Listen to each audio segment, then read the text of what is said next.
This is the parlor, and you can see how the original woodwork was in here, was restored, and this paper was copied by a wallpaper company in Boston, and it's known as the Braintree Stripe, and only available in this color for this house, but it can be available in other colors. And by scraping down to the woodwork, they found that this blue was the original color, and so they duplicated it. If the lady wanted to have some people for tea, she would entertain them at this table. And you'll notice the cups have no handles.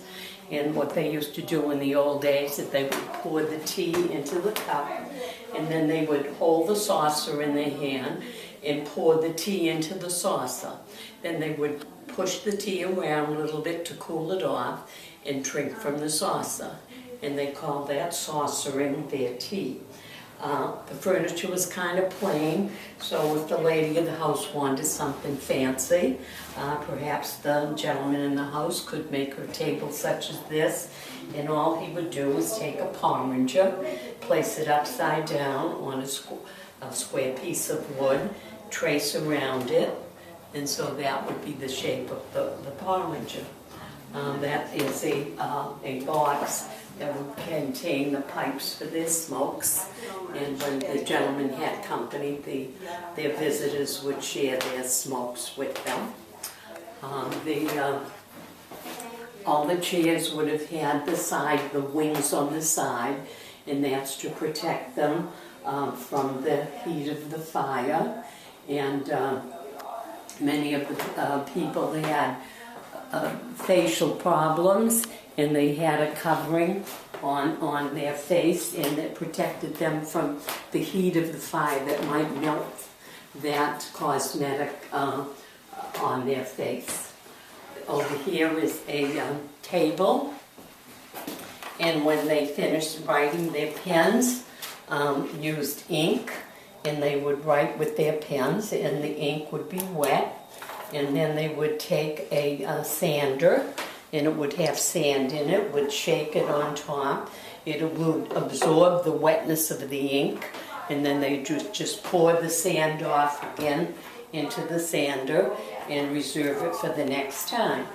The glasses were one pair for anyone in the family. They had the earpieces would extend to accommodate the size of a person's head, and they were magnifying. They did not have the optometrist to go to. This is a Bible box, and what was important to the family was their Bible, because they came to this country for their religious freedom. This has a wooden dowel across the back. What they would contain in there would be the Bible and perhaps some papers that signified their ownership of land. It was always placed near a door that went outside. In case of a fire, they simply had to pick up this box and take it out with them, and what was valuable to the family would be safe. This is a very old clock, and it is hand wound.